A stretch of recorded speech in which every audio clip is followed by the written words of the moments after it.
है एवरीवन, आज से 20 दिन पहले मैंने खीरे के सीड्स को ग्रो किया था। तो किस तरह से ग्रो किया था उसको भी मैं दिखाऊंगी और साथ ही साथ इसका अपडेट भी मैं दिखाऊंगी कि खीरे के कितने सीड्स जो है वो ग्रो हुए। तो जो ग्रो वाली ये ट्रे आती है ना, इसी में मैंने खीरे के सीड्स को ग्रो किया था। ये जो खीरे के सीड्स हैं ये मुझे 35 रुपये में किसी भी आपको एग्रीकल्चर शॉप पे मिल जाएंगे। तो मुझे 35 रुपीज़ में मिले और बहुत सारे सीड्स हैं। तो मैं सारे ग्रो कर दूंगी और देखूंगी कि कितने सीड्स इसमें ग्रो होते हैं और कितने नहीं होते हैं। तो ये जो ट्रे है इसमें सबसे पहले मैं कोकोपीट फिल कर दूंगी। तो मैं जितने भी सीड्स को ग्रो करती हूँ वो कोकोपीट में, और साथ ही साथ जो कटिंग्स भी ग्रो करने के लिए मैं कोकोपीट और जो नॉर्मल गार्डन सोल होती है ना उसी को मैं यूज़ करती हूँ। तो जितने भी सीड्स हैं मैं इनको कोकोपीट में ग्रो करती हूँ। मुझे कोकोपीट में इसका बहुत अच्छा रिजल्ट मिलता है। अगर आपके पास कोकोपीट ना हो तो आप जो नॉर्मल गार्डन सॉइल होती है ना उसी में थोड़ा सा सैंड मिक्स करके भी आप ग्रो कर सकते हैं। उसमें भी जो सीड्स होते हैं उनका अच्छा रिजल्ट मिलता है। तो चलिए सभी को सबसे पहले हम कोकोपीट से फिल कर देते हैं। तो सीड्स वाली जो ट्रे हैं वो कोकोपीट से फिल हो गई हैं। अब हम क्या करेंगे, अब जितने भी खीरे के सीड्स हैं सभी को हम इसमें डाल देंगे।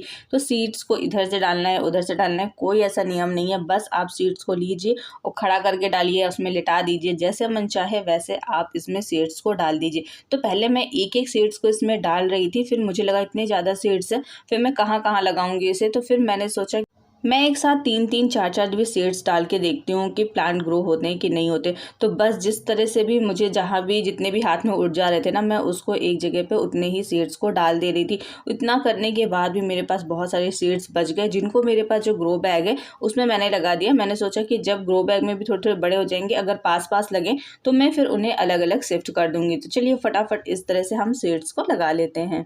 सीड्स को लगाने के बाद मैं स्प्रेयर की सहायता से अच्छे से पानी दे दूंगी और फिर मैं इसे शेडी एरिया में रख दूंगी। और इसका अपडेट देखना बिल्कुल भी ना भूले। तो चलिए आगे अपडेट देखते हैं।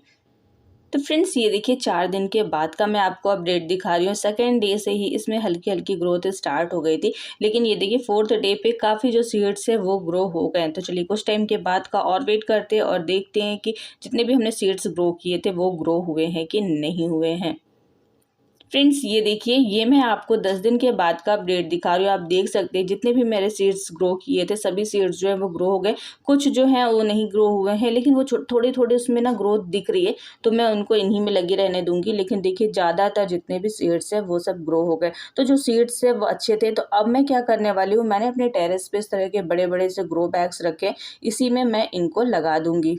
सीड्स वाली जो ट्रे होती है ना उसमें सीड्स ग्रो करने का यही फ़ायदा होता है कि इस तरह से कोकोपीट के साथ ही जो हमारे जो सीडलिंग्स हैं वो अच्छे से निकल जाती हैं और वो हम अच्छे से इसे पॉट में फिर लगा सकते हैं। क्योंकि इस तरह से हमारा जो प्लांट है ना उसकी जो रूट होती है वो बिल्कुल भी डैमेज नहीं होती। कभी कभी हम जो सॉइल में लगाते हैं तो उसको निकालने में क्या होता है कि जो उसकी रूट्स होती हैं हमारे प्लांट की वो ख़राब हो जाती हैं, टूट जाती हैं उसी में, तो फिर वो अच्छे से ग्रो नहीं हो पाती। इसलिए मैं जहाँ तक हो सकता है कि मैं जो सीड ट्रे होती है ना उसी में छोटे छोटे जो हमारे प्लांट्स हैं उनके सीड्स को ग्रो करती हूँ। तो टेरेस पे जितने भी मेरे पास ग्रो बैग्स हैं सभी में मैं एक या दो इस तरह से करके मैं जितने भी प्लांट्स हैं उनको लगा दूंगी। मेरे जो ग्रो बैग्स हैं ये 18x18 के हैं और मुझे लगता है कि इसमें कम से कम 2 सीडलिंग तो चली जाएंगी, क्योंकि ऑलरेडी जितने भी मेरे पास ग्रो बैग्स हैं सभी में कोई ना कोई जो प्लांट है लगे हुए हैं। तो फिलहाल मैं अभी 2 करके इस तरह से प्लांट लगा दूंगी। उसके बाद अगर मुझे लगेगा कि इनमें ग्रोथ अच्छी नहीं हो रही तो मैं इन्हें अलग शिफ्ट कर दूंगी, या फिर जो पुराने प्लांट्स इसमें लगे हुए हैं अगर उनकी ग्रोथ अच्छी नहीं होती तो मैं उन्हें भी निकाल दूंगी। तो फिलहाल मैंने इस तरह से करके जितने भी मेरे पास खीरे के प्लांट हैं सभी को मैंने इसमें लगा दिया। तो ये मेरा 20 दिन का अपडेट था खीरे की सीड्स जो है उन्हें ग्रो करने से लेकर के उनके प्लांट बनने तक। उसके बाद इन्हें शिफ्ट कर दिया और अब जब इसमें खीरे निकलेंगे और जब इसमें हार्वेस्टिंग होगी तब भी उसका वीडियो मैं आपके साथ जरूर शेयर करूंगी। तो मेरा आज का वीडियो आपको कैसा लगा आप मुझे कमेंट बॉक्स में कमेंट करिएगा। अब हम मिलेंगे एक नए वीडियो के साथ, तब तक के लिए बाय।